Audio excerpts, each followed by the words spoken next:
Assalamualaikum warahmatullahi wabarakatuh.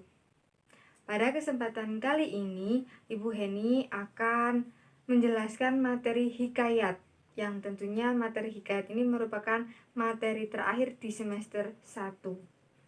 Apakah kalian pernah membaca hikayat atau mendengarkan cerita hikayat? Tentunya pernah ya. Hikayat merupakan salah satu bentuk sastra prosa, terutama atau biasanya menggunakan bahasa Melayu, dan isinya biasanya berisi kisah, cerita, dan dongeng. Nah, isi dari hikayat itu tentang kepahlawanan, mukjizat, dan kesaktian. Fungsi hikayat tersebut itu sebagai pelipur lara dan semangat. Nah, itu hikayat. Nah, untuk selanjutnya Ibu akan menjelaskan unsur pembangun hikayat. Nah, unsur pembangun hikayat itu ada dua. Yang pertama ada unsur intrinsik dan unsur ekstrinsik. Nah, unsur intrinsik dan ekstrinsik itu sudah beberapa kali Ibu jelaskan, dan kali ini akan Ibu ulas kembali. Unsur intrinsik pada hikayat. Yang pertama itu ada tema. Tema hikayat itu biasanya berkaitan dengan pandangan hidup, adat istiadat, kepercayaan, agama, dan pendidikan. Dan yang kedua, ada tokoh dan penokohan. Nah, tokoh itu ada dua, tokoh datar dan tokoh bulat. Tokoh datar itu mempunyai sifat yang dari awal cerita sampai akhir cerita itu mempunyai sifat yang baik. Konsisten sifatnya, tidak berubah-ubah. Tetapi kalau tokoh bulat itu mempunyai sifat yang berubah. Contoh, dari awal cerita dia jahat sampai akhir cerita dia baik. Nah, selanjutnya penokohan. Penokohan merupakan cara pengarang menggambarkan tokoh di dalam tulisan. Nah, biasanya berupa dialog, penjelasan tokoh, dan penggambaran tokoh. Kalau dialog berarti percakapan antara pemain. Penjelasan tokoh nanti di tulisan tersebut ada penjelasan tokoh lebih lanjut, dan penggambaran tokoh nanti dijelaskan secara nyata sifat dari tokoh tersebut. Selanjutnya ada alur. Alur merupakan jalannya cerita. Alur ada alur maju yang disebut dengan alur progresif, kedua alur mundur atau yang disebut dengan flashback, dan yang ketiga ada alur campuran. Selanjutnya ada amanat.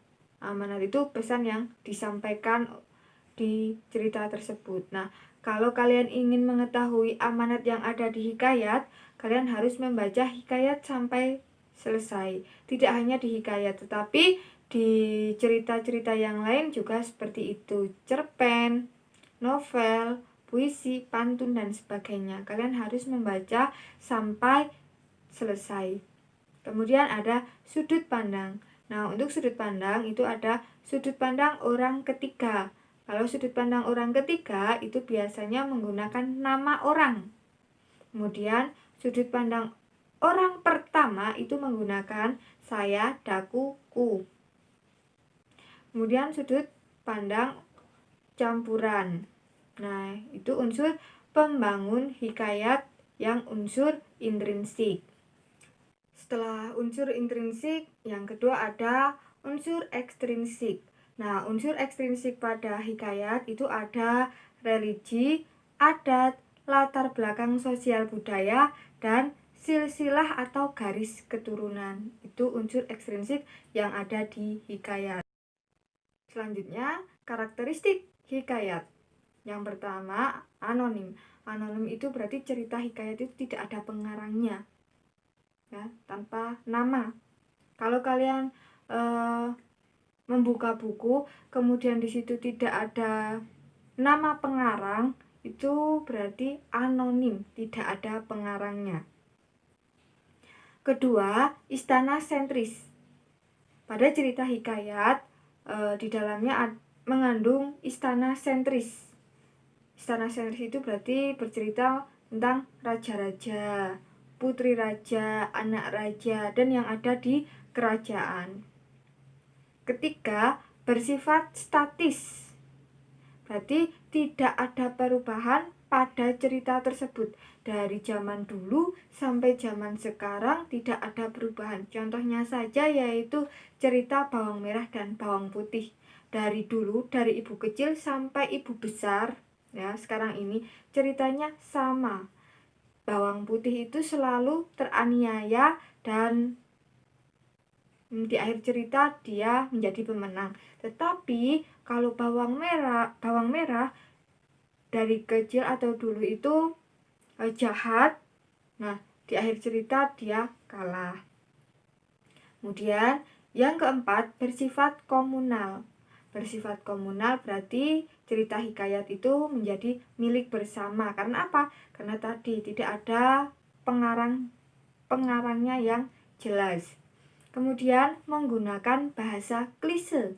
Berarti bahasanya itu diulang-ulang. Hatta itu kalau di hikayat itu selanjutnya. Kemudian bersifat tradisional, ya. Di situ ada budaya, ada tradisi, ada kebiasaan. Kemudian didaktis, bersifat didaktis berarti mengandung moral, mengandung religius. Selanjutnya menceritakan kisah universal. Manusia menceritakan peperangan antara yang baik dan buruk. Kalau di kerajaan atau pada cerita zaman dahulu itu pasti ada perang-perangnya, ya.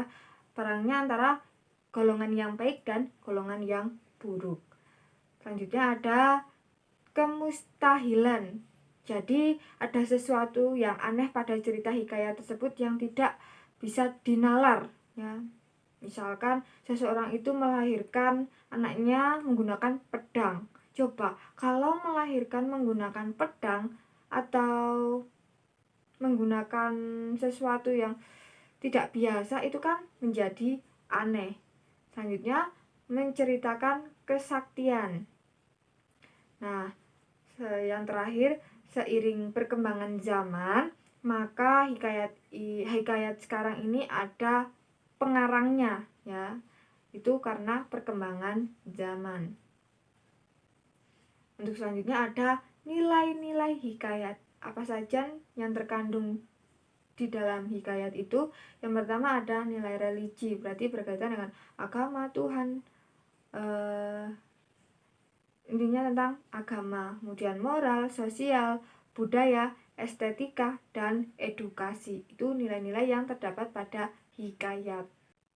Nah, selanjutnya yaitu penggunaan bahasa di hikayat.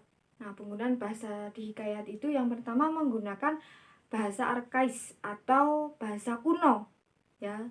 Contoh, syahdan. Syahdan itu artinya selanjutnya. Hatta itu maka. Alkisah, ya. Kemudian sebermula.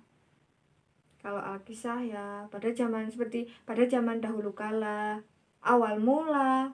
Nah, itu menggunakan alkisah dan sebermula. Nah, untuk pronominanya, untuk kata ganti orang, yaitu menggunakan tuan, si, hamba, saudara, ki, kekasih, hambaku. Nah, itu penggunaan bahasa pada hikayat. Nah, selain itu di hikayat juga banyak menggunakan majas. Majasnya banyak sekali, ya. Bisa kalian pelajari atau mendengarkan video selanjutnya yang akan Ibu sampaikan. Nah, itu penjelasan Ibu mengenai hikayat. Nanti untuk majasnya akan Ibu upload pada pertemuan selanjutnya, ya. Itu mengenai majas, karena majas itu banyak sekali. Ibu akhiri. Assalamualaikum warahmatullahi wabarakatuh.